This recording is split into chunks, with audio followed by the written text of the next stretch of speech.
Every day, Sir Topham Hatt came to the station to catch his train. "Hello," he always said to Thomas. "Don't let the silly freight cars tease you. Remember, you have an important job as a special helper in the train yard."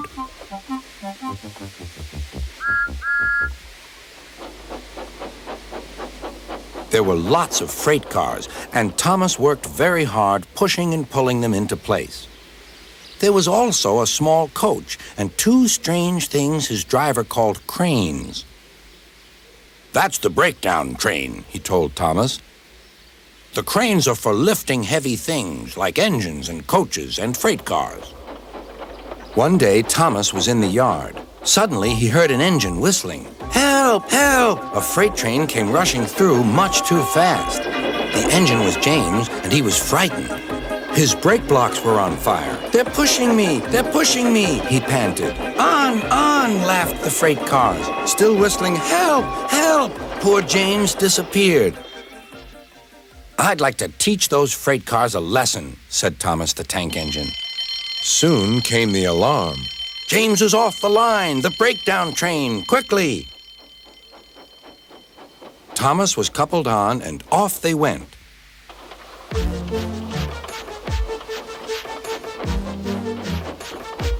Thomas worked his hardest. "Hurry, hurry, hurry," he puffed. He wasn't pretending to be like Gordon. He really meant it. "Bother those freight cars and their tricks. I hope poor James isn't hurt."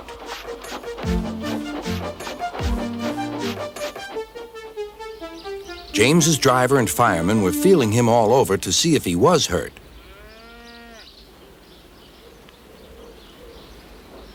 "Never mind, James," they said. "It was those silly freight cars and your old wooden brakes that caused the accident." Thomas pushed the breakdown train alongside. Then he pulled away the unhurt freight cars. "Oh dear, oh dear," they groaned. "Serves you right, serves you right," puffed Thomas. He was hard at work, puffing backwards and forwards all afternoon. "This'll teach you a lesson, this'll teach you a lesson," he told the freight cars. And they answered, "Yes, it will, yes, it will."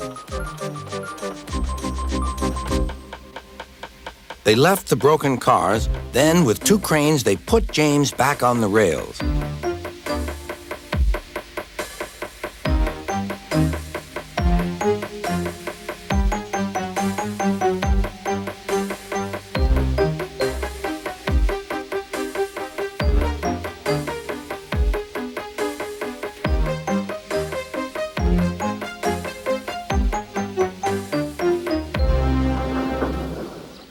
He tried to move, but he couldn't, so Thomas helped him back to the shed.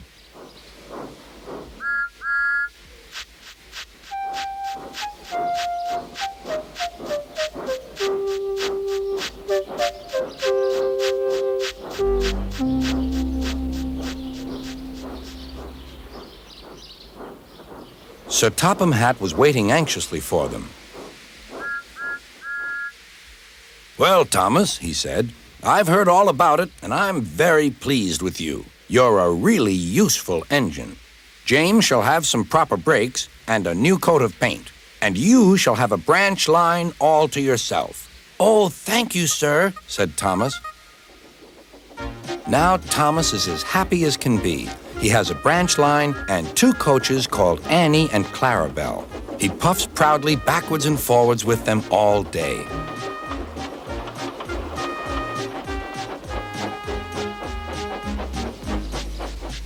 He is never lonely. Edward and Henry stop quite often and tell him the news. Gordon is always in a hurry, but never forgets to say, "Boop, boop," and Thomas always whistles, "Beep, beep," in return.